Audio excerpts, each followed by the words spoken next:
They found me 3 weeks after the incident. I was drifting in the emergency pod, 17 kilometers from the Caloris Basin mining station, my suit's oxygen indicator flashing red. The rescue team said I was screaming about walls that breathed and corridors that bent toward the sun. They sedated me.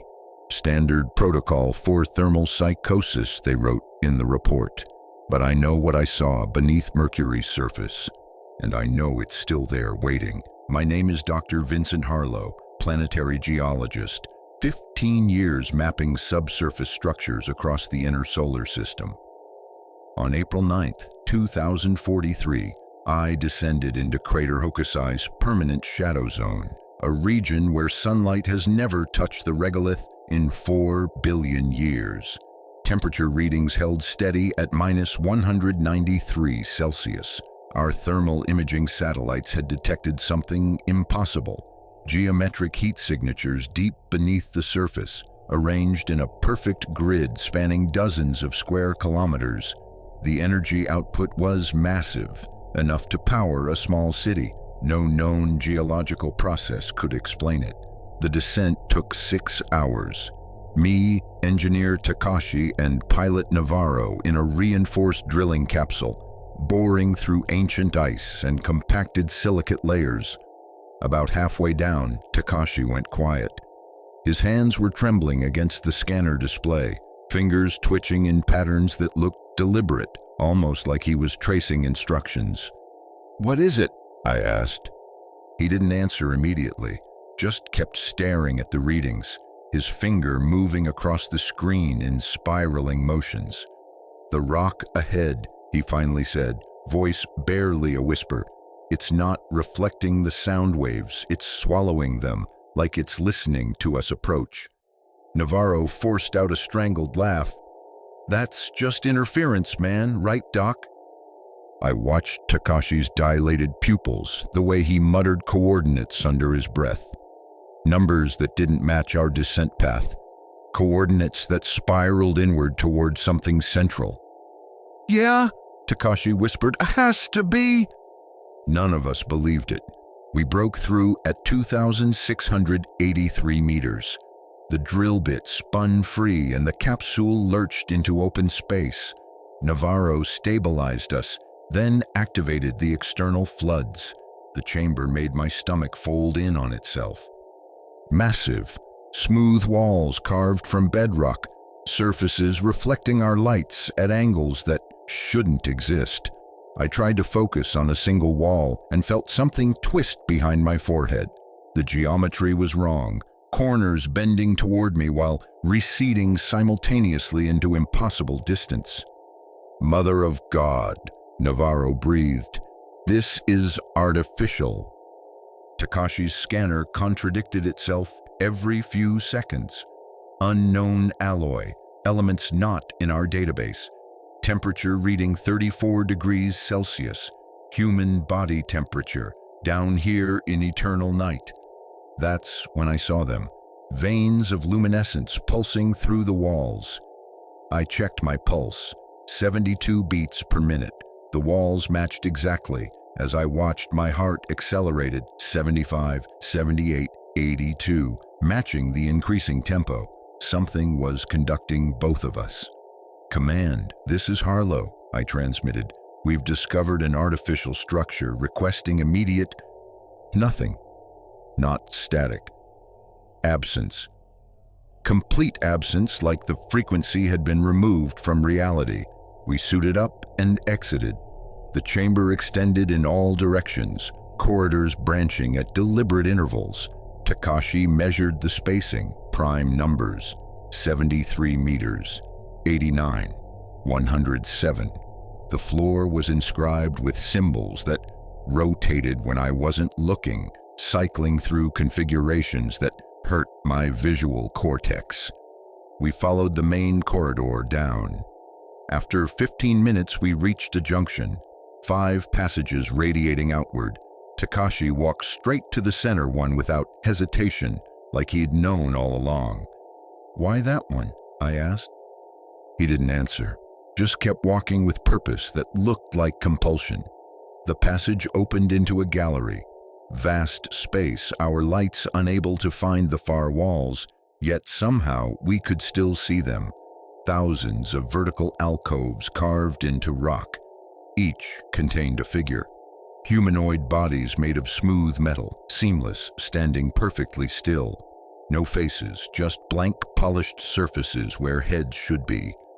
And scattered on the floor, spacesuits, human spacesuits, dozens of them, some ancient with faded patches, others recent with intact seals. Flags, NASA, ESA, CNSA, Roscosmos, names stenciled on chest plates. Rodriguez, Kimura, O'Neill, Petrov, names from memorial lists, missions declared lost to equipment failures. I recognized Commander Liu's suit from the 2031 Mercury survey, officially lost in a solar storm. His suit lay deflated, empty, positioned beside an alcove, like an offering. "Oh, Jesus," Navarro whispered, "those are—" The figures opened their eyes. Apertures of light blooming in metallic faces, amber, violet, electric blue, all turning toward us in perfect synchronization. I felt their attention like physical pressure. The walls began to hum. Not sound, sensation bypassing my ears, going straight into my skeleton. Vibration spreading through bones, teeth, spine, parts of my nervous system I'd never felt. The frequency found the electrical signals in my brainstem. Behind us, the corridor sealed. Stone flowing like water, reforming into solid wall in seconds. We were trapped. Takashi fired his suit jets in panic. Something invisible slammed him down, cracking his faceplate. His integrity alarm shrieked. Red lights. Oxygen venting. He was screaming.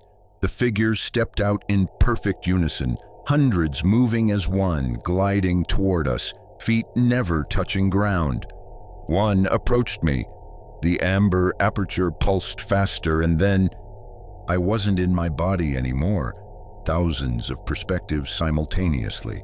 Mercury forming, but something already there in the debris. Older than solar systems, crossing impossible distances, watching, collecting, beings I had no concepts for, geometries of consciousness in dimensions my brain couldn't map. Images came faster, breaking apart. Time moving sideways. Causality bending. I tried to remember my name and found 3 others. None mine. Witness. Not a voice. A rewriting. My thoughts bending into shapes they weren't designed for. Neurons firing in seizure patterns. I saw Takashi and Navarro lifted into alcoves by arms that extended impossibly far. Their suits dissolved. Bodies changing, flesh smoothing into metal. But their eyes stayed human just long enough to see me watching. Long enough for me to see something else looking back through their pupils. Something ancient using their final human moments to study me. Then it released me. I hit the floor, tasting blood. The walls split open behind me, a corridor leading up. The figure pointed, not mercy, assignment. Tell them. I ran. The corridor shifted, breathing, expelling me. I reached the capsule. Controls activated themselves. The drill bit reversed, pulling me up through solid rock faster than physics should allow. The official report says, equipment failure, catastrophic collapse. Takashi and Navarro lost, unrecoverable. Crater Hokusai quarantined. The thermal anomaly classified as natural. But I watch the imaging updates. The grid is growing, 49 square kilometers, then 53, spreading through Mercury's mantle like a nervous system, waking after 4 billion years. Last week I received an untraceable data package. Coordinates for 17 locations across the solar system. Mars, Europa, Titan, each showing identical signatures. But Mercury was listed first. Mercury is the primary node. The others are extensions. Mercury is where it started, where it's been waiting longest. In a message my brain translates, the first shadow holds the last key. Mercury's eternal night is shrinking. In 47 million years, crater Hokusai will see sunlight for the first time since the planet formed, when the last shadow fades.